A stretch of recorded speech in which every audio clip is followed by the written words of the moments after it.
Iglesia del Cordero, Iglesia del Reino, nunca bajen los brazos en medio de una guerra.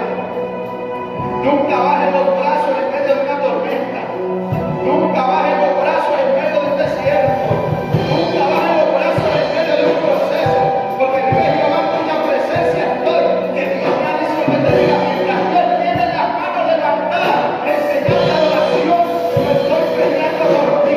Yo estoy peleando por ti. Yo estoy peleando por ti.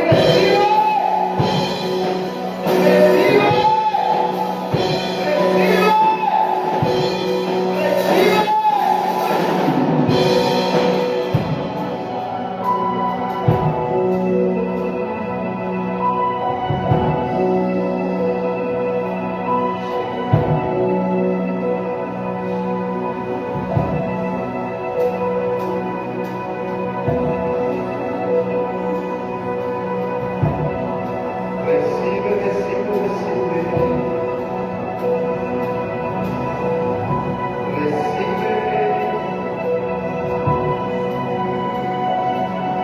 Dígale que está al lado, tiempo de levantarte.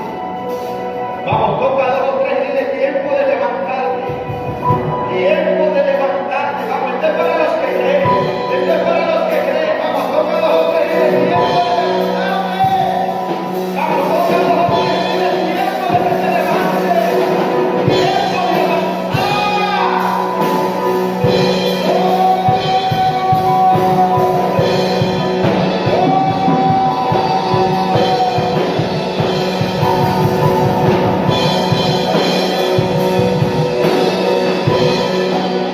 quiero que tomes asiento. Te prepare porque en los próximos minutos va a haber una palabra violenta. Bueno, bendiciones para todos. ¿Cómo está el pueblo de Cristo? Yo quiero que ustedes den un fuerte aplauso al Rey de Reyes. Toda la gloria y la honra, toda la gloria y la honra, toda es para Él. Amén. Y bueno, casi siempre que me invitan a predicar, primeramente le doy la gloria al Señor por su misericordia. Casi nunca me gusta presentarme porque la única estrella en esta noche, ¿quién es? Dígalo otra vez. Dígalo más fuerte. Simplemente soy el burro que Jesús utilizó para hacer su entrada triunfal. Amén. Amén. Acuérdense que cuando el burro lo montó Jesús, dice la palabra de Dios que todos gritaban. Todos gritaban. Y dice una historia por allá muy lejos de la Biblia que el burro se creyó mucho esto. Y el burro pensó que todo lo sana, todo lo que hacía la gente era en pos de él. Y dice la palabra de Dios en primera de Luis 1:2 que después de que Jesús lo suelta a él, dice que el burro volvió a tratar de hacer la misma osadía, pero ya nunca nadie lo volvió a aplaudir. El burro se traumó. Y muchas veces, bueno, eso no pasa aquí, ni en la iglesia, y no por allá en el púlpito y en Saturno, somos aquel burro que pensamos que toda la gloria es para nosotros. Entonces, por eso le digo que la presentación de este pequeñito no vale la pena hoy. Simplemente mi nombre es Luis Alberto González. Soy portador de una embajadora por misericordia de parte del corazón de Dios. Y cada que me invitan le digo, Señor, gracias. Porque Él es el que está haciendo de día y de noche. Amén. Amén. Entonces venimos de una semana hablando de qué? De la fe. De la fe. Y cuando el pastor me hace la invitación y me dice todo el protocolo, me da la palabra rema, dije, wow, me fascina hablar de fe. Porque la fe es lo único que mueve la mano de Dios. Diga conmigo, mueve la mano de Dios. Entonces, a través de la palabra de Dios, debemos de entender y aceptar y ser procesados para que nosotros entendamos que lo único que puede mover la mano de Dios a favor de nosotros es la fe. Entonces, Hebreos 11:1, que usted se lo sabe mucho más de memoria que yo, que nos dice. Vamos rápidamente. Hebreos 11:1.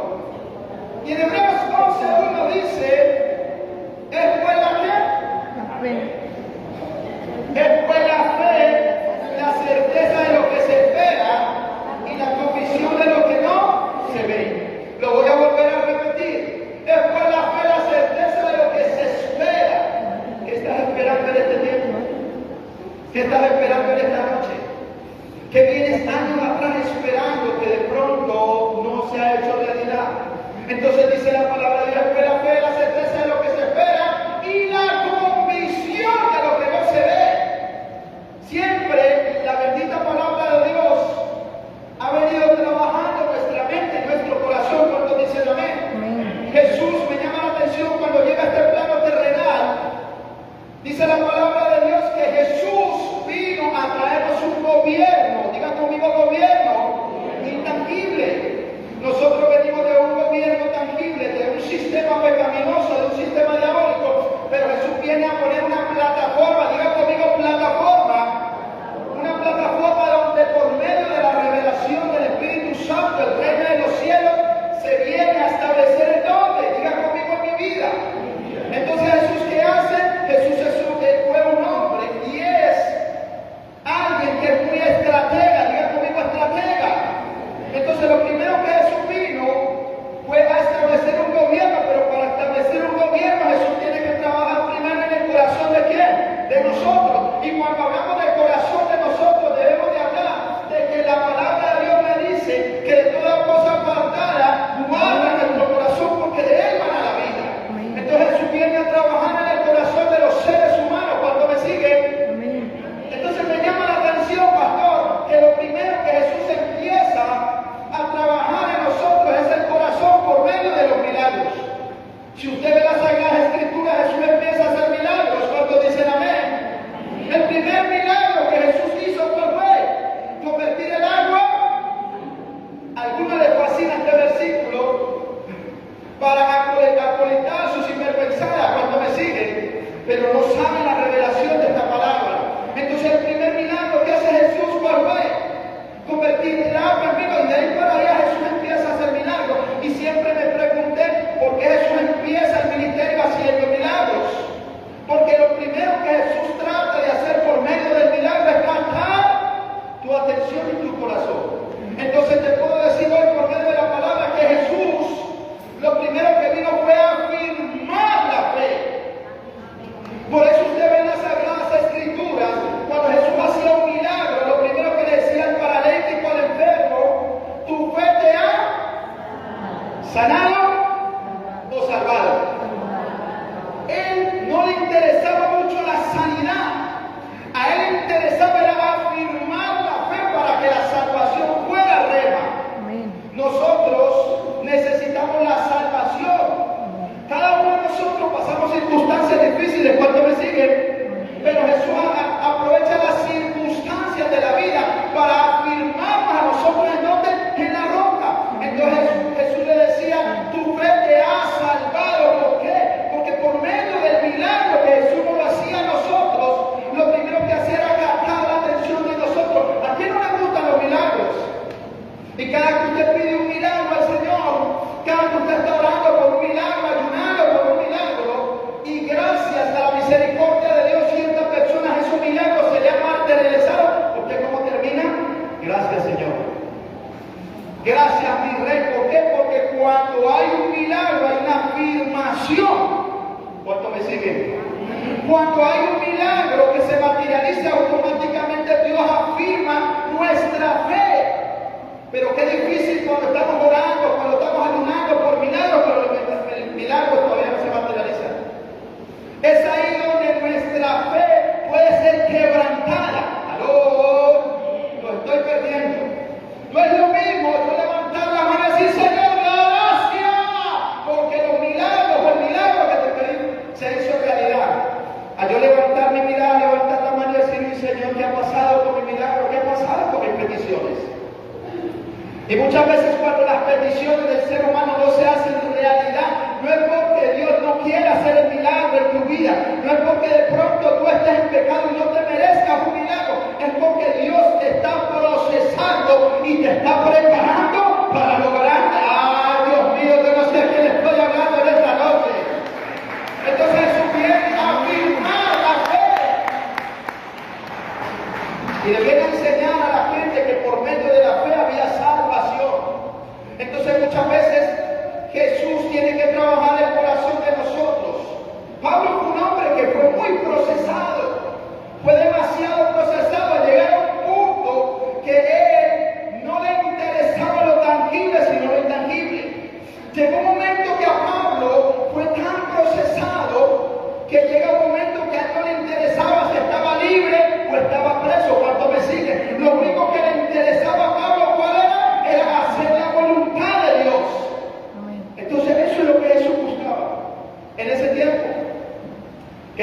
corazones de los hombres fueran afirmados.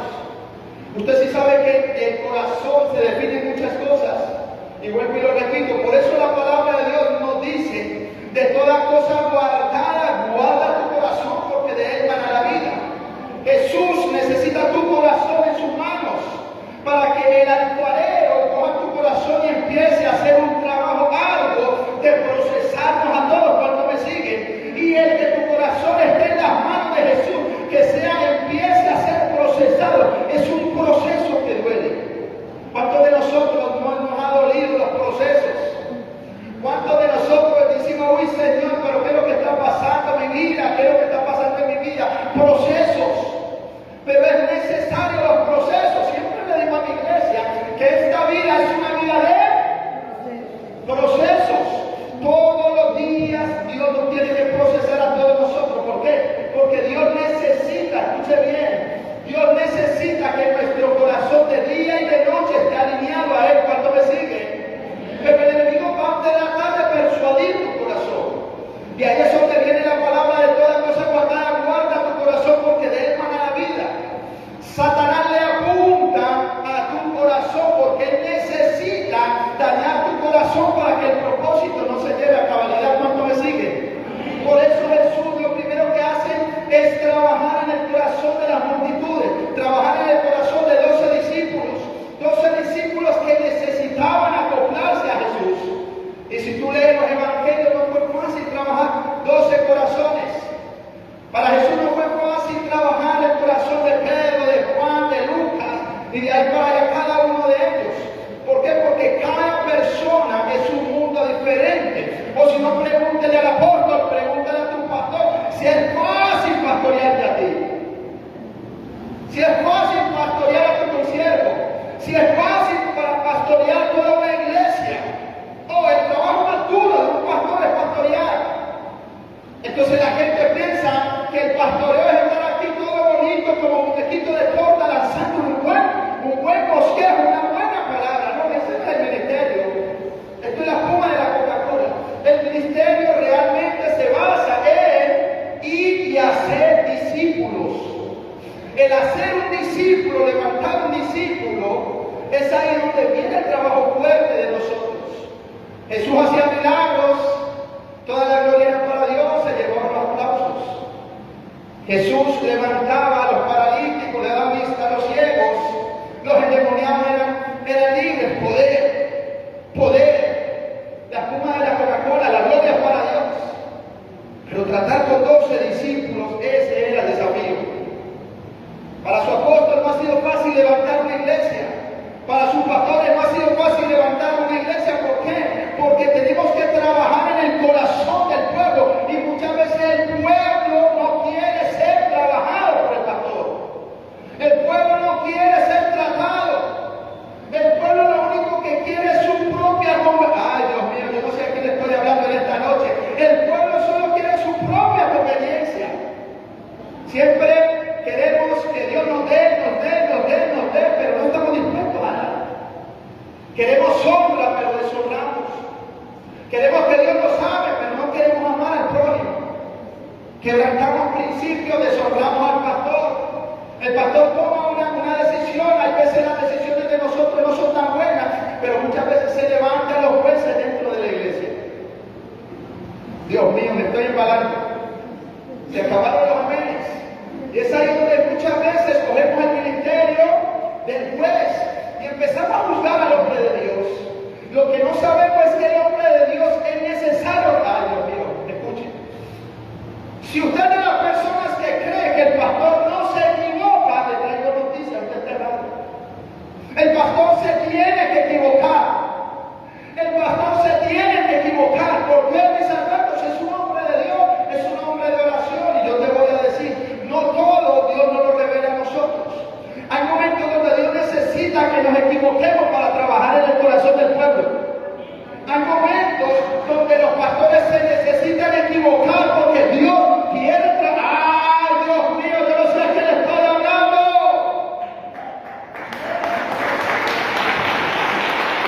Entonces, cuando el pastor, el apóstol, se equivoca, es ahí donde Dios nos da una lección. Somos seres humanos imperfectos.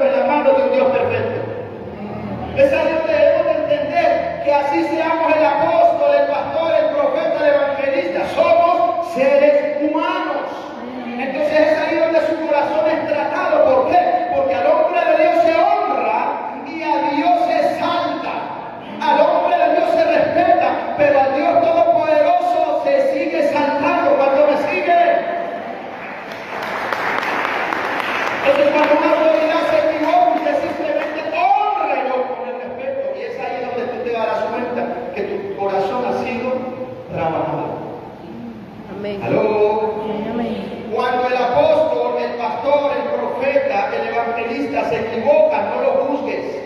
Respétalo y ora por él, porque allí te darás cuenta el nivel de madurez que te está moviendo. Ahí es donde te darás cuenta que Dios realmente ha hecho un trabajo en tu vida. ¿Aló? Y eso es lo difícil de nosotros cuando el pueblo nos juzga. ¿Cuántas veces nos juzgaron a Jesús? Oh, si tú miras la vida del rey, oh, Jesús fue muy juzgado.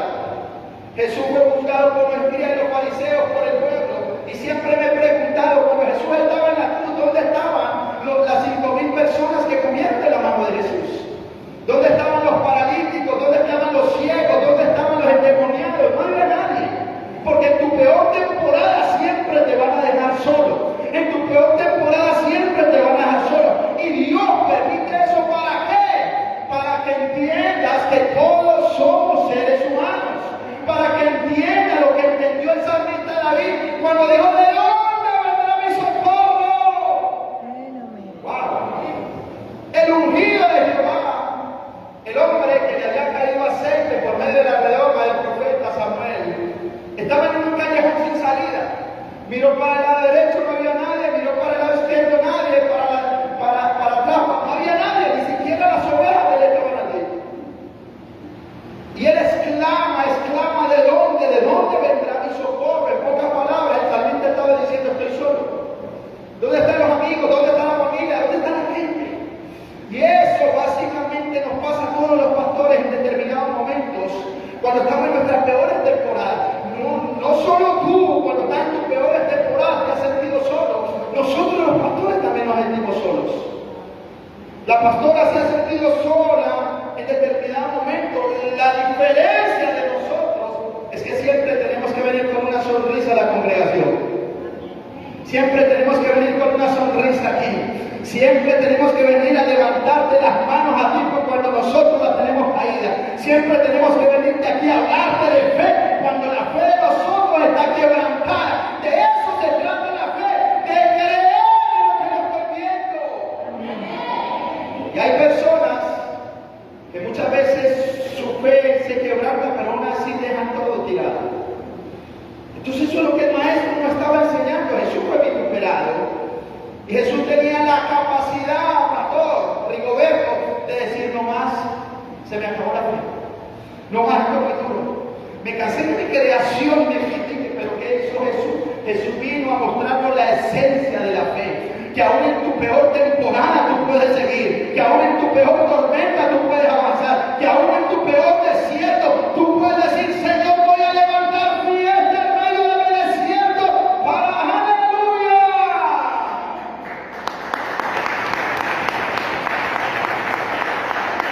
Entonces Jesús, ¿qué tenía que hacer? Trabajar en los corazones de 12 discípulos, cosa difícil, cosa dura, trabajar en el corazón del ser humano, porque dice la palabra de Dios que perverso es el corazón de nosotros. ¿Aló? Perverso es el corazón de nosotros. Por eso Dios todos los días nos tiene que trabajar nuestro corazón. Usted todos los días está siendo tratado por Dios, porque Dios quiere que usted se salve y no se pierda. Hay cosas que no vamos a entender, pero es Dios trabajando en nuestra vida. Hay cosas que vamos a tener que pasar, pero es Dios trabajando en nosotros. Nadie quiere pasar por un valle de sombras. Nadie quiere pasar por una prueba, pero muchas veces las pruebas y los valles de sombras son necesarios para nuestra vida. ¿Por qué? Porque Jesús está afirmando el nivel de fe por el cual nos tenemos que mover. La esencia de la fe, ¿en qué se basa? En yo creer en lo que no estoy viendo. La esencia de la fe, ¿cuál es? Que si estoy viendo una tormenta, sé por la palabra y por la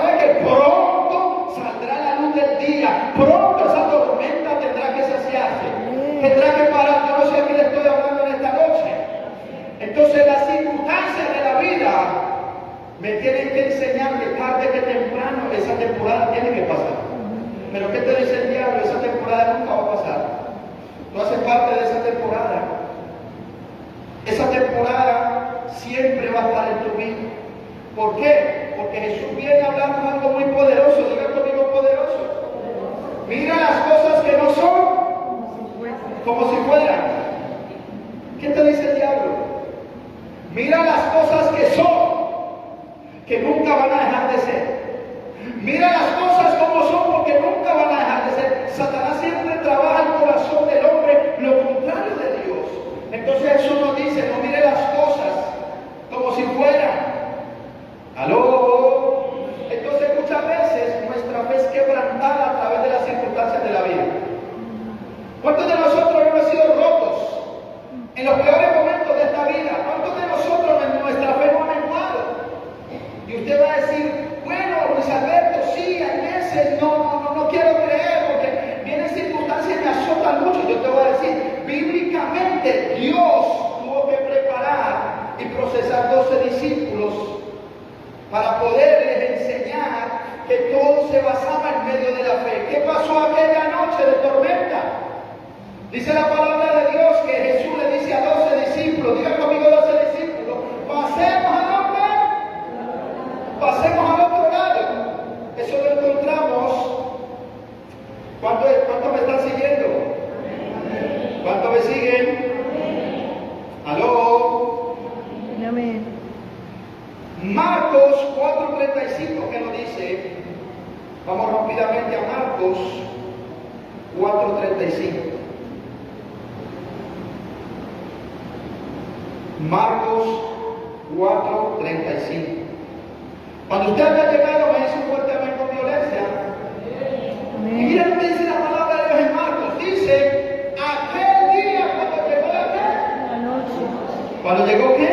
La noche. Cuando llegó la noche, le dijo, pasemos al otro lado. Escuche bien.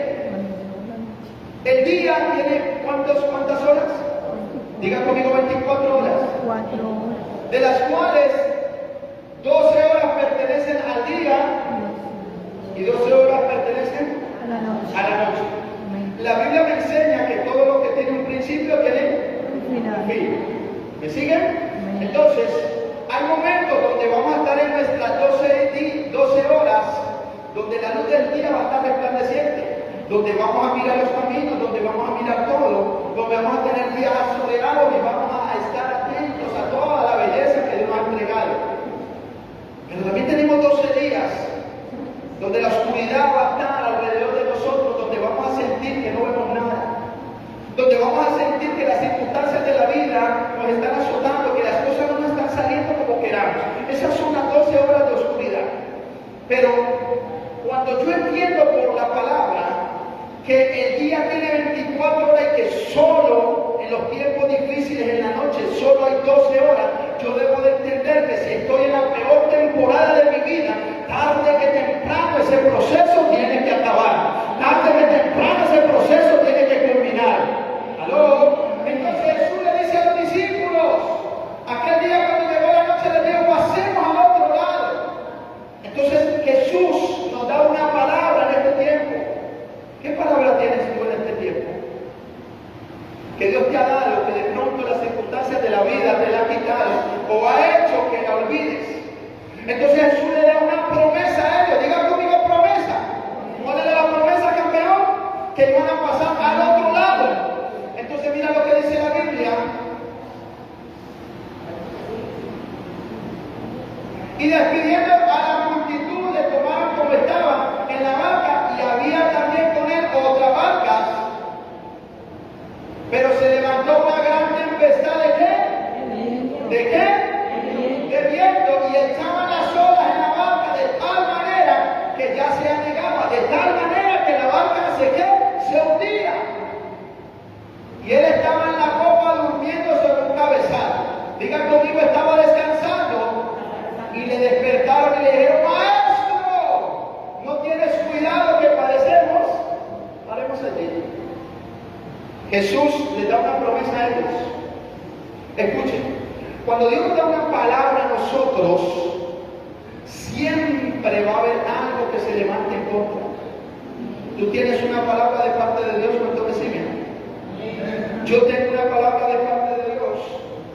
Y en la palabra tiene que haber cumplimiento. ¿Aló? Usted debe de entender por medio de la fe que si Dios te dio una palabra, esa palabra tiene que tener cumplimiento. Pero para que esa palabra tenga cumplimiento, yo tengo que tener algo que se llama esencia. Diga conmigo esencia. Y la esencia de la fe es yo creer. La palabra fe, la esencia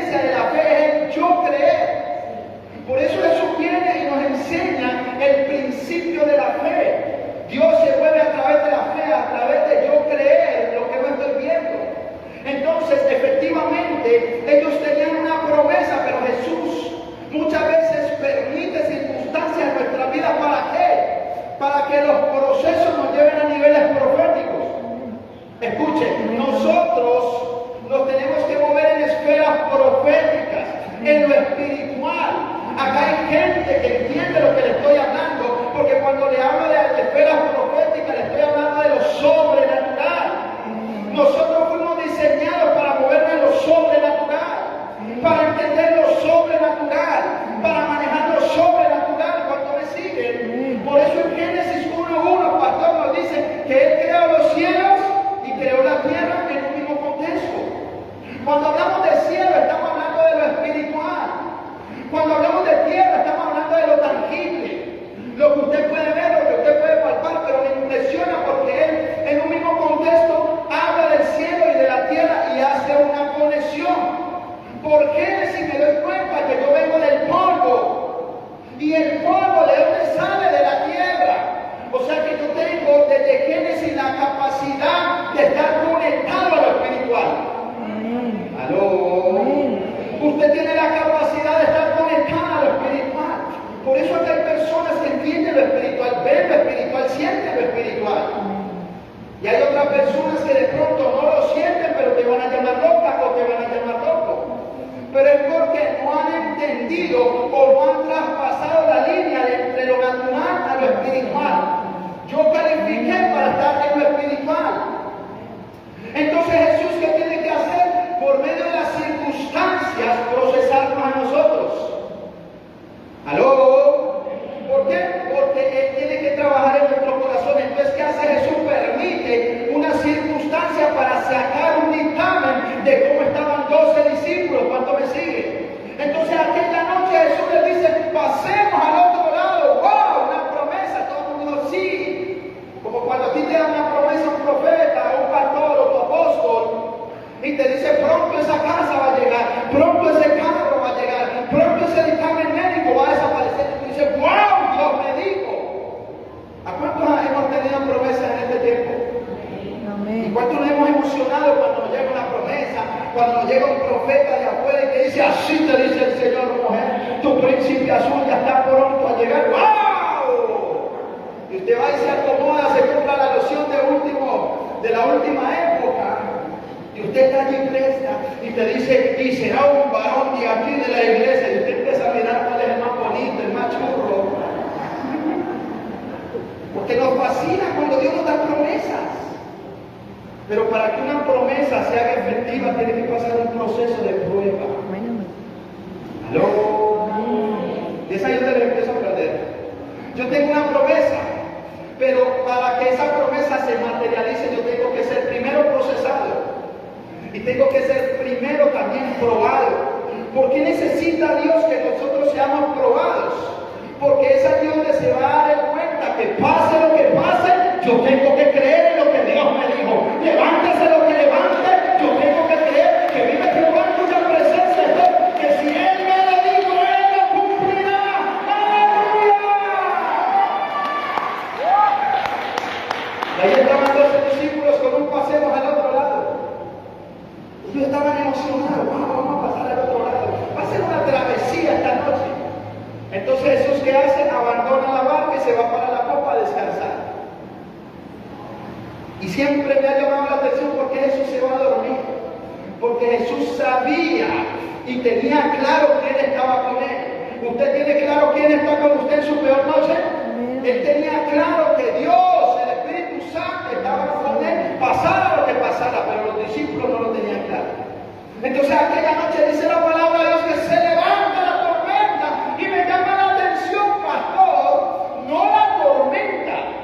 Escuche, a mí no me llama la atención la tormenta, sino lo que los discípulos estaban haciendo. Ya la tormenta pasa en segundo lugar, la tormenta se levanta a rugir fuertemente, los vientos en contra, las olas estaban tirando hacia adentro de la barca, pero a mí eso no me interesa, pastor. A mí me interesa era la actitud de 12 discípulos. Mientras la tormenta estaba rugiendo, mientras la barca se estaba tratando de hundir, Jesús estaba durmiendo. Acá hay alguien que necesita esa palabra. Mientras tu peor tormenta se te esté levantando, tú tienes que descansar y decir, vive Jehová en cuya presencia estoy, que el que está conmigo no duerme. El que está conmigo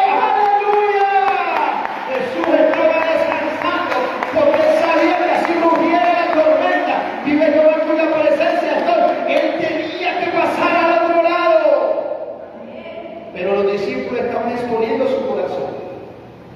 Y siempre he dicho, la tormenta nunca los iba a destruir porque había una palabra profética gravitando en el espiritual. Pero ¿sabes qué hizo Jesús con la tormenta? Porque, ojo, Dios siempre va a utilizar las circunstancias de la vida para tratarnos a nosotros. La tormenta jamás iba a poderlo destruir. Porque donde Dios pone un punto seguido, Satanás no puede poner un punto final. Amén. Escuche, donde Dios te ha dado una promesa, Satanás no la puede quitar.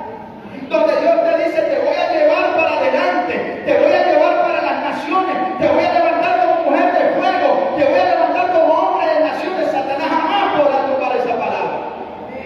Entonces Dios los trató. ¿Qué hizo Jesús? Utilizó la tormenta para exponer lo que había en los corazones de ellos. ¿Qué había en los corazones de ellos? Incredulidad. Había emoción. La emoción anula la fe. ¿Usted sí sabe que la emoción anula la fe? Porque muchas veces las emociones de nuestra carne nos llevan a tomar decisiones que nunca debemos de tomar. Y ellos se emocionaron. La emoción se había anclado al miedo, se habían llenado de temor, habían anulado la palabra, habían anulado a Jesús y estaban pensando que iban a morir. ¿Dónde quedó la palabra en medio del trabajo? ¿Dónde está la palabra en medio de tu crisis? ¿Dónde está la palabra en medio de tu escasez? ¿Dónde está la palabra en medio de esta temporada dura que estás pasando? Entonces, si vamos a hablar de fe, tenemos que hablar de nuestra vida. Es fácil hablar de fe. Sí, creemos, amén, aleluya. Pero una cosa es yo hablar de fe, pastor Rigoberto, y otra cosa es vivir la fe. Escuche, yo puedo hablarte de fe, pero ya vivir la fe es otro nivel. Y el problema de muchos es que hablamos de fe, pero no vivimos la fe. Jesús quería que ellos vivieran la fe. Y la fe se vive por las circunstancias de la vida.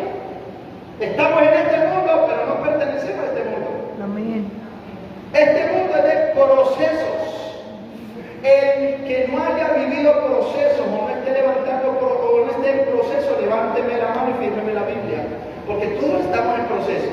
Todos estamos en tormenta. Siempre le he dicho, sale Luis Alberto de una tormenta y ya la otra le está haciendo ojitos. Salgo de un desierto y ya el otro me está levantando la mano, porque esa es la vida.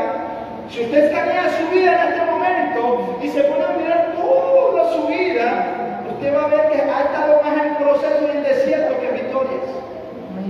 ¿Aló? Entonces la tormenta que hizo es poner el corazón de 12 hombres. ¿Qué hace la escasez? Es poner tu corazón. ¿Qué hace la pérdida de un ser querido? Es poner tu corazón. ¿Qué hace la escasez? Es poner tu corazón. ¿Qué hace la tormenta, el desierto, el proceso? Es poner tu corazón. Entonces ese día que había en el corazón de los discípulos, incredulidad. Había una incredulidad en el corazón de ellos. Jesús necesitaba sacar esa incredulidad. Necesitaba hacer esa noche un quiz. Entonces los discípulos se estresaron, todos corriendo de un lugar a otro. Así como cuando usted corre porque está en medio de un problema que no sabe qué hacer y Dios le está diciendo, pues levante las manos.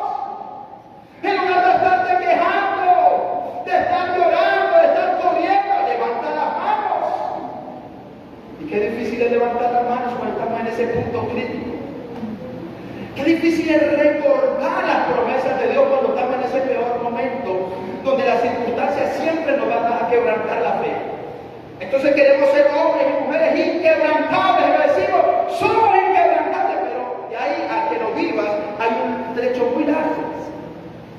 Entonces yo creo que la mejor oración no es, Señor, quítame el desierto, quítame el proceso, quítame los problemas, sino, Señor, enséñame a tener una fe inquebrantable, a tener una fe inquebrantable, a tener, aleluya. 12 discípulos aquí, apóstoles,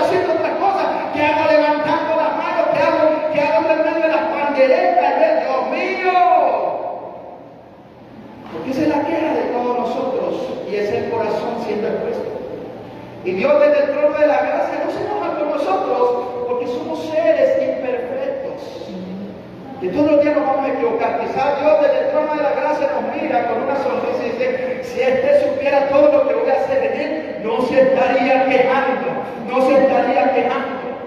¿Aló? Entonces lo primero que hacen ellos es perder la cordura. ¿Cuántos de nosotros hemos perdido la cordura?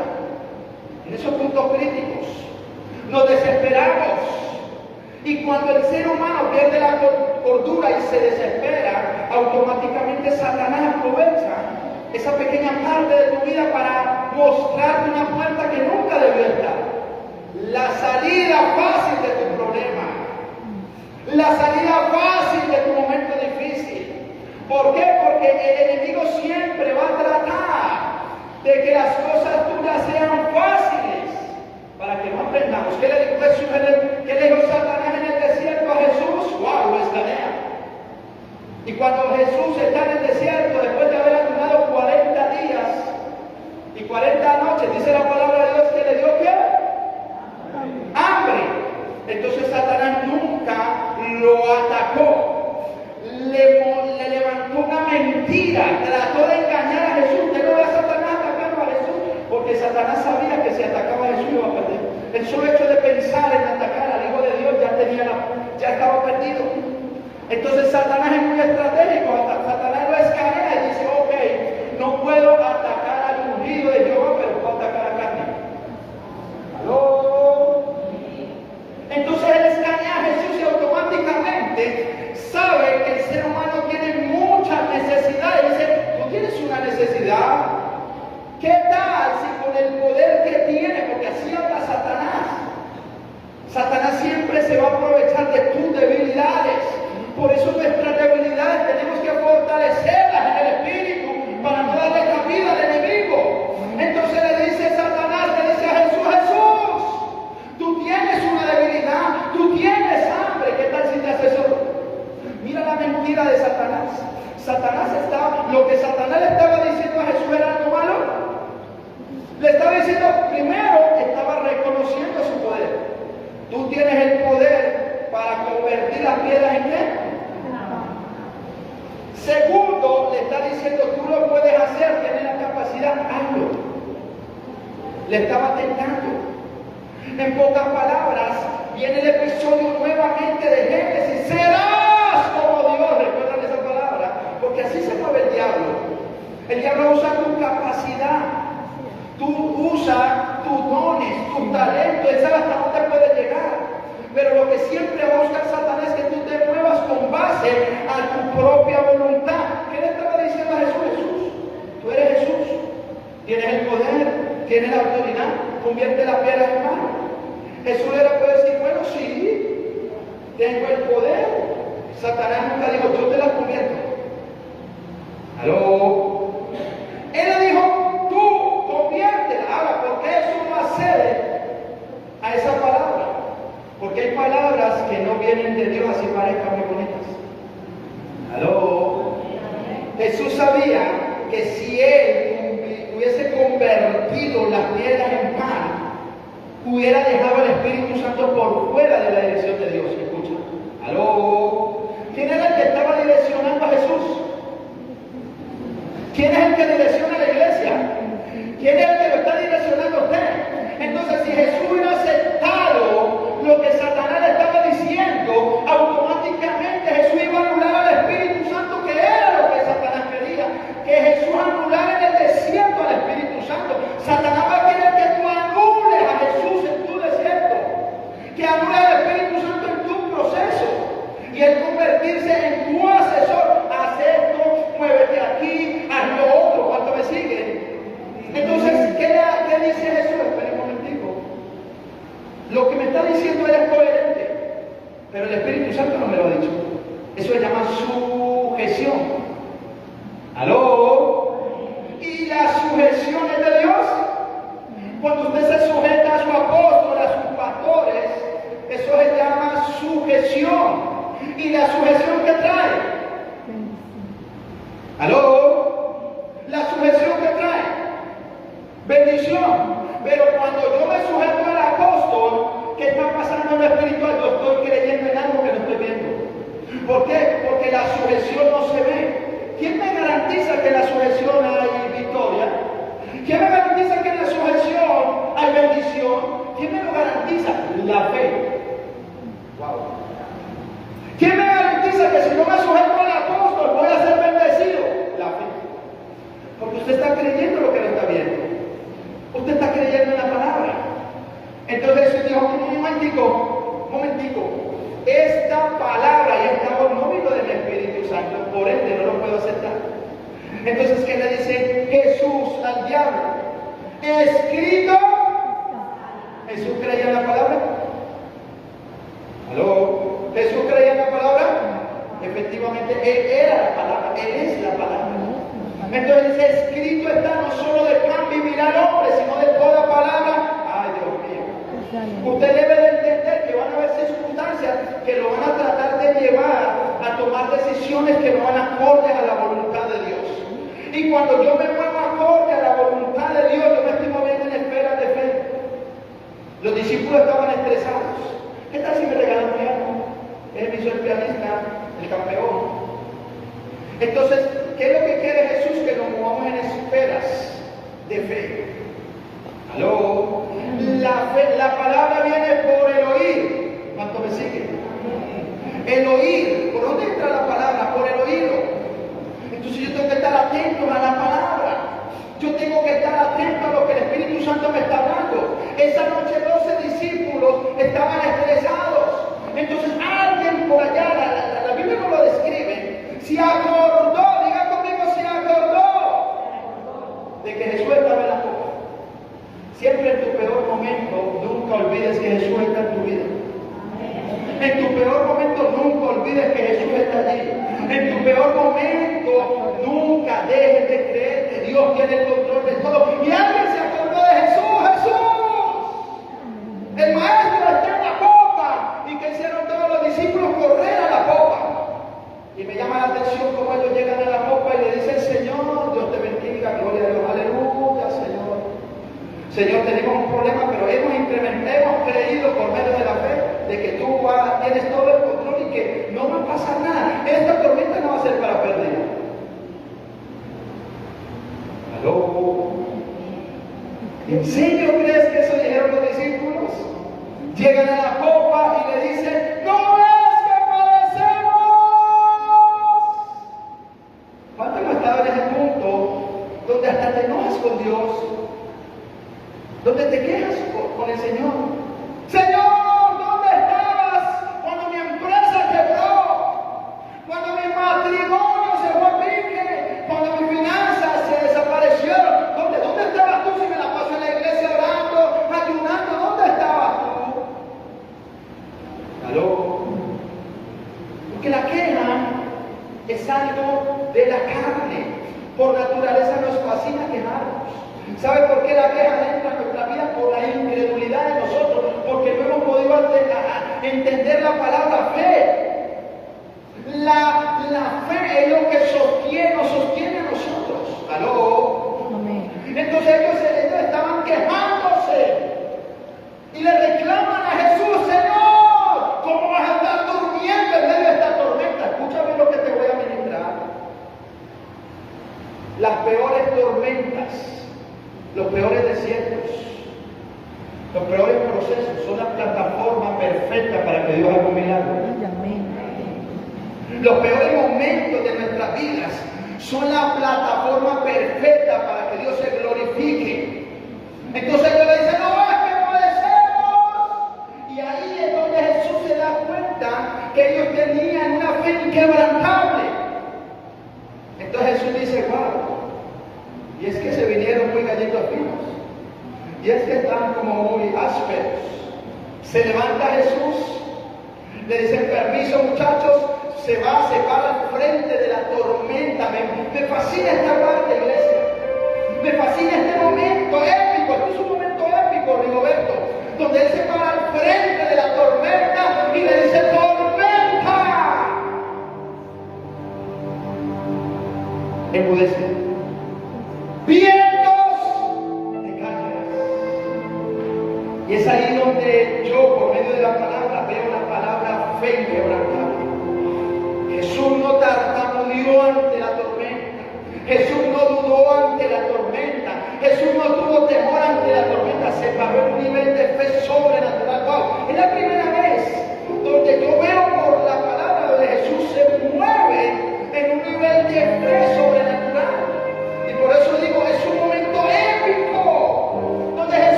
Yo tuve dos opciones, Rigoberto, pastor. Creer en esa palabra o esconderme, porque las tinieblas estaban gobernando el mundo. Ese día entendí, pastor, apóstol, que si la gloria estaba conmigo, ¿quién contra mí? Que así el mundo se estuviera cayendo en pedazos. Yo tenía una cobertura y ese día me levanté, vacié mi cuenta bancaria, compré mercados y mercados y mercados y me fui para las calles de por mi mercado. En ese tiempo estaban los trapitos rojos, cuando me dieron los trapitos rojos. Ese trapito rojo que colocaban en la puerta, o cuando no había un trapito, los calzones de la puerta rojos ponían ahí los seres y te acuerdas. Pero cada que veíamos un trapito rojo, era señal que había escasez. Había señal que el enemigo estaba adentro haciendo de las suyas. Y empecé a ver muchos trapitos rojos en el barrio y en muchas partes. Y ese día vacía mi cuenta bancaria. Bueno, no tenía mucho, nunca he tenido. Pero ese día empecé a comprar mercado y empezó la gente a llamarme: Luis Alberto, estás loco, te van a traer COVID. Si usted recuerda, en ese tiempo cualquiera que tuviera COVID, eso era una bomba. Dios mío, pero él no tiene COVID, todo el mundo, le cambiaban las ceras, se cambiaban de banda, eso era una locura. Por eso muchos que le dio COVID nunca dijeron nada, porque eran escarnecidos. Cuando usted menos pensó, llegaban los de blanco, después de que llegaban todos los de blanco, Dios mío, llegó la NASA. Parecían astronautas, tumbaban la puerta del alcalde, llegaban y le decían: ¡vea usted, irresponsable! ¿Por qué no se entregó? Dios mío, hasta el FBI llegaba a su casa. Yo no sé si usted recuerda que el alcalde hacía eso. Salían los videos por las redes sociales. Dios mío, yo ya tenía mi peluca y mi bigote ahí por si algo, que no me reconociera. Y ese día todo el mundo me llamaba: Luis Alberto, el COVID. Y ese día yo le dije: miren, muchachos, a mi Dios me dio una palabra. Me dijo: levántate y resplandece, porque mi gloria estará contigo. He aquí tinieblas cubrirán la tierra, pero sobre Luis Alberto estará mi gloria, me dijo ese día Dios. Y yo le decía a la gente: no importa lo que esté pasando, vive Jehová, cuya presencia estoy, que la gloria de Dios está conmigo. Era aquella noche, Luis Alberto, donde la tormenta estaba rugiendo, pero nunca dejé que mi frente se quebrantara. Me llamaban pastores amigos. Luis Alberto, te vas a morir, nos vemos arriba. Yo, Satanás, todavía Luis Alberto parado. Siempre le decía a mis colegas, amigos, pastores, muchachos, yo lo único que le puedo decir es algo. Y le voy a decir lo que Moisés entendió. Cuando Moisés estaba en el desierto, que la zarza se le presentó, y también fue un momento épico. Yo le dije a Moisés: mete tu mano al regazo. No me recuerdan esta historia, los microcentros de carne. Mete tu mano en el regazo, él la mete y la saca. Y efectivamente, pastor Rigoberto, la mano de Moisés estaba leprosa. Y le dice: él se escandaliza, Dios mío, la lepra. Y él le dice: mete tu mano otra vez. Y la mete al regazo. Y cuando la saca, ¡wow! La mano otra vez intacta. Y Dios me decía: Luis Alberto, eres aquel Moisés. ¿Y qué te quiero decir por medio de esta palabra? Que tu salud está en mis manos. Que si la enfermedad te va a tocar, tiene que pedirme permiso. Que si la muerte te va a tocar, me tiene que pedir permiso. Esta palabra es para alguien en esta noche. Pase lo que pase, tiene que pedir permiso primero al Rey de Reyes. Y ese día le dije a mis colegas: voy a hacer la obra de Dios, voy a entregar mercado a las personas que están mal. Y si llego a morir de COVID, es porque mi Rey lo quiso, y voy a aceptar esa decisión. Voy a aceptar. Vive Jehová, cuya presencia estoy, que no puedo mentir. Ese día salí y dije: Señor, no importa, no le tengo miedo al COVID, porque mayor es el que está conmigo. Y según la palabra, tú estás conmigo. Y si tú estás conmigo, ¿quién contra? ¡Aleluya!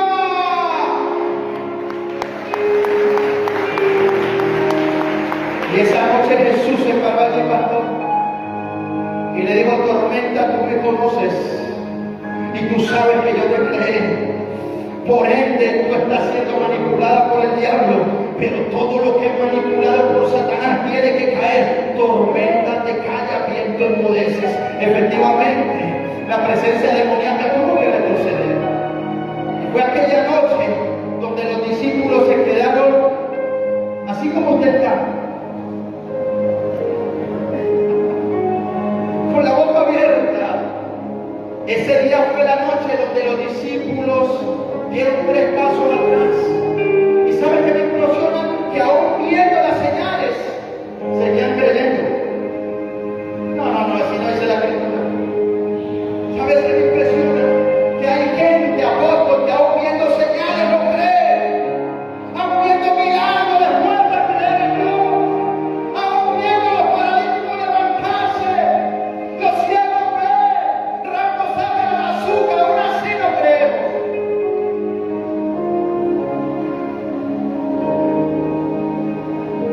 ¿Y sabes qué dijeron los discípulos? ¡Wow! ¿Quién es este que aún la tormenta le obedece? ¡Wow! Estaban con Jesús, pero no conocían a Jesús. Acá hay gente, o aquí no, en China, en Júpiter, en Saturno, que caminan con Jesús, pero no conocen a Jesús. Y acá hay gente que tiene que tomar decisiones, o le cree a Jesús o le cree al mundo.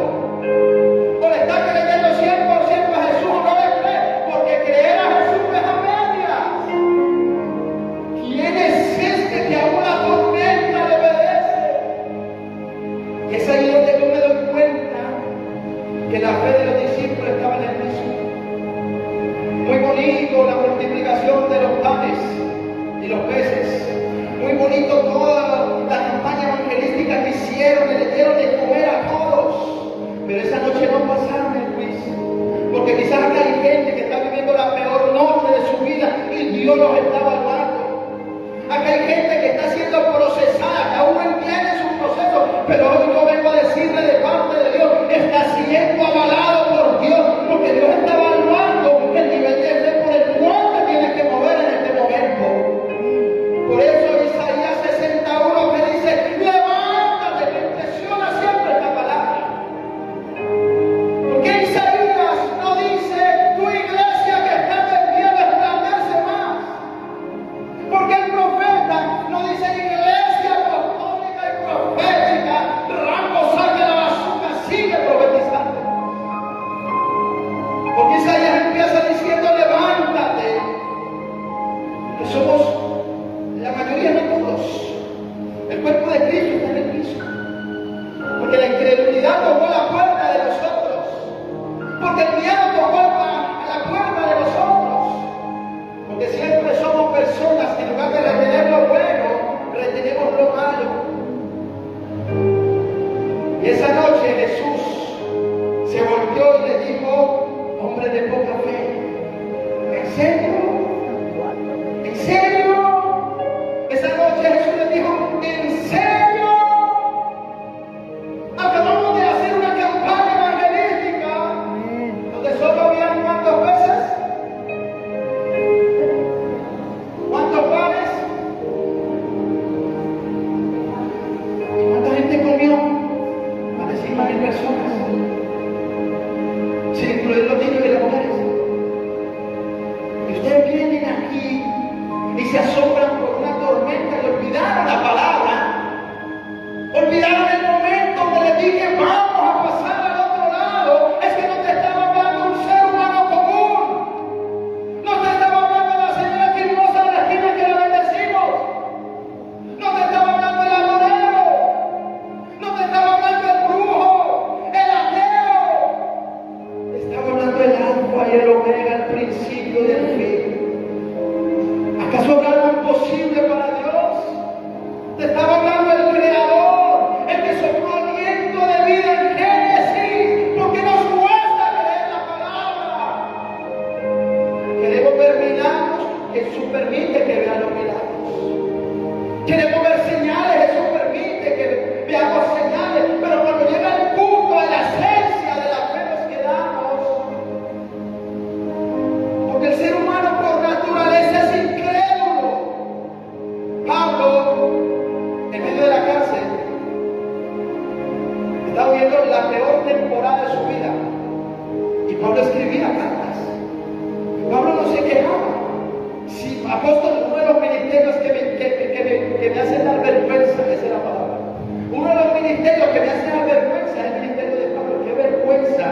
Pablo en una cárcel haciendo la voluntad de Dios y nosotros que lo tenemos todo fuerza de la voluntad de Dios.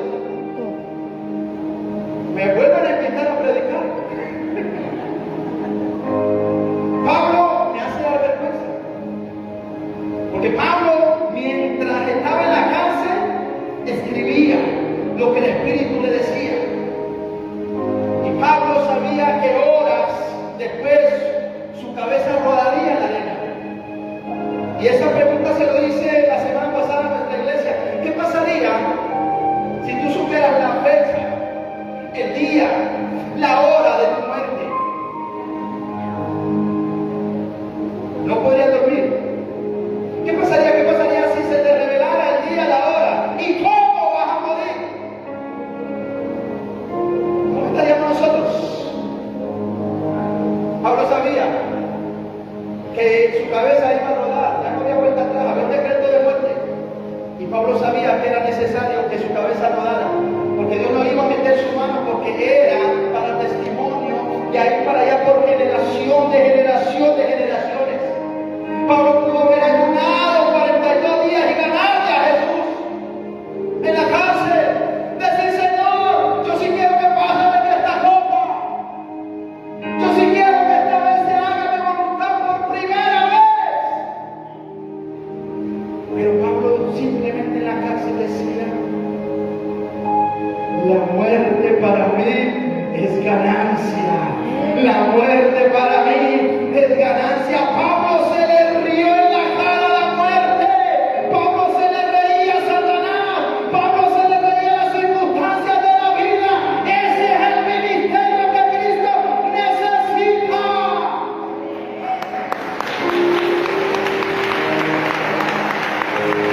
Y entonces llega Timoteo. Disculpe, ya vamos a terminar, no voy a decir amén. Entonces llega Timoteo.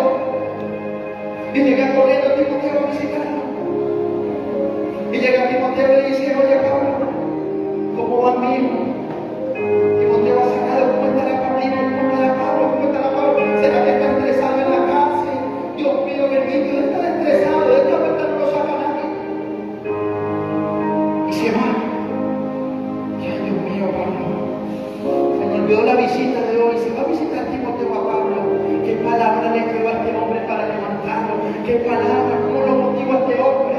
Y cuando llega Timoteo, donde Pablo, dice, Pablo, ¿cómo está mi hijo? Y Pablo con la sonrisa que tiene uno de los pastores de acá, así, la sonrisa de este morocho de Dios, bien acá. Y Timoteo dice, pero este está más alegre que yo que estoy afuera. Este está como, ¿qué le pasa a Pablo? Pablo, no estás en VIP, no estás en hotel 5 estrellas, estás en la cárcel y tu cabeza va a rodar. Y se estresa Timoteo en mi pequeña imaginación. ¿Y sabes qué me llama la atención, pastor? La palabra que le da Pablo a Timoteo. Le dice, Timoteo. Bueno, no gritó así, ¿no? Lo dijo normal, yo por naturaleza soy gritón. Se me ha revelado el Dios que grita hoy, mañana y siempre. Y le dice Pablo a Timoteo, Timoteo, aviva el fuego que hay en ti. Iglesia, aviva el fuego que hay en ti. Iglesia del Cordero, aviva el fuego que hay en ti. Y es ahí, papá, te lo digo, en serio, Timoteo tendría que llegar a decirle, Pablo, aviva el fuego. Pablito, mi hijo, tranquilo. Papá, aquí estoy, aviva el fuego.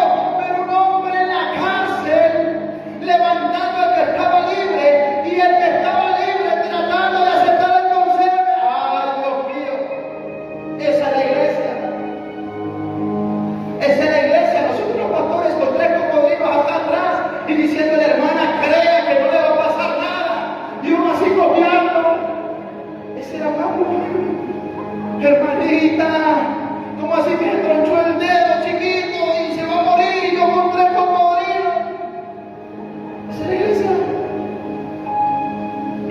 Yo lo dice en serio. Mira, me han llegado unos casos a la iglesia que digo, Señor, te lo mando, tú rimas por ellos.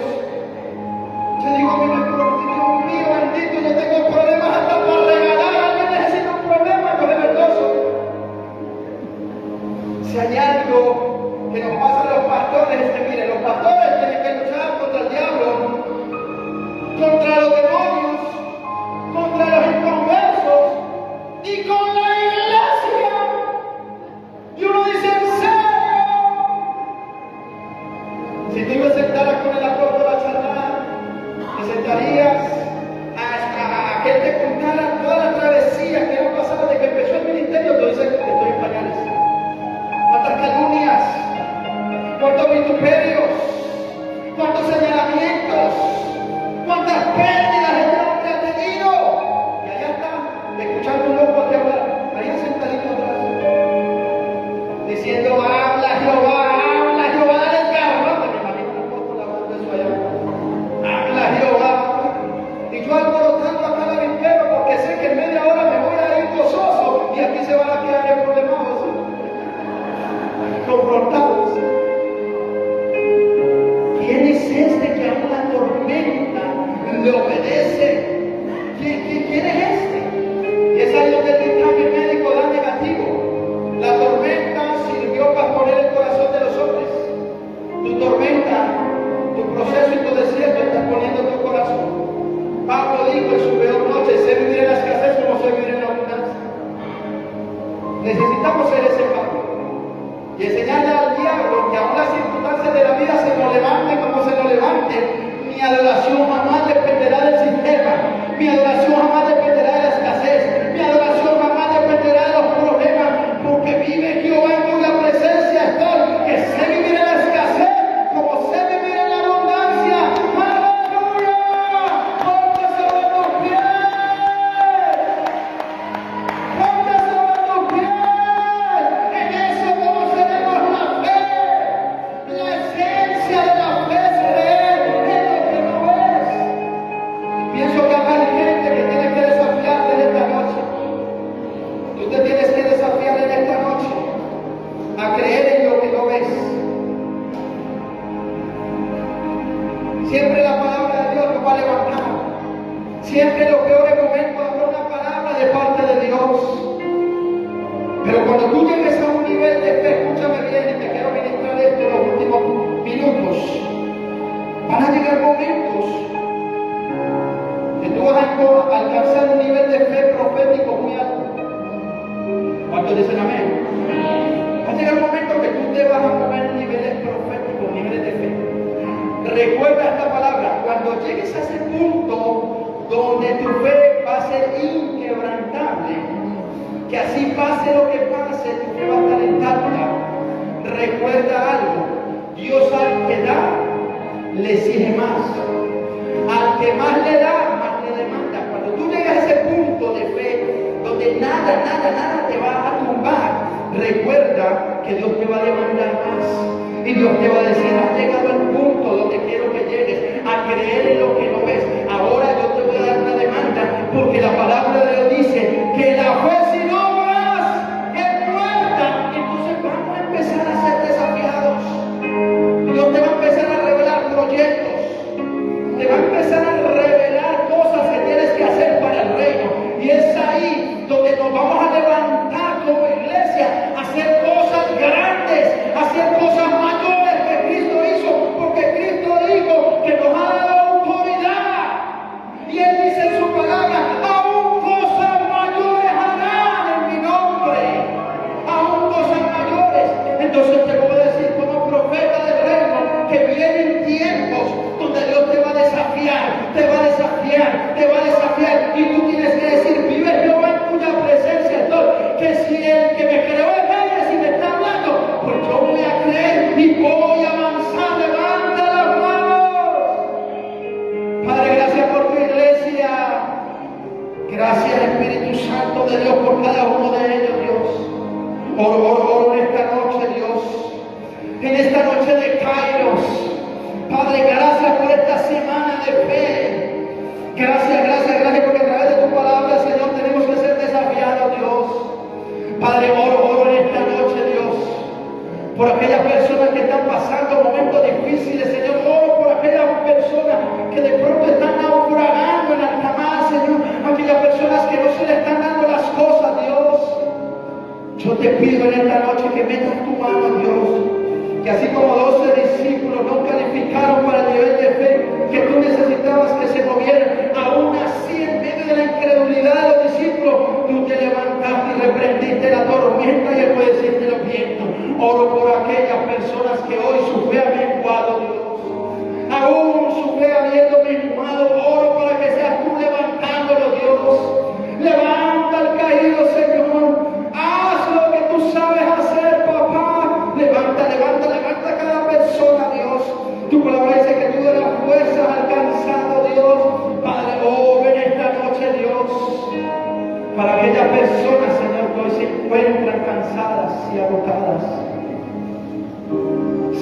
tu espíritu levantando. Levante las manos. Llénalos, mi Rey. Llénalos a todos, Padre. Sopla del sur, del norte, del oriente. Sopla aliento de vida sobre ellos, Dios. Padre, sopla sobre cada uno de ellos, Dios. Padre, ayúdanos a todos nosotros a pasar al otro lado, porque tu palabra dice, Señor, que aún en medio de la incredulidad tú obraste en ellos, Dios, y nos diste la oportunidad, Señor, de pasar al otro lado, Dios. Aquella noche les enseñaste a ellos, Señor, de que pase el otro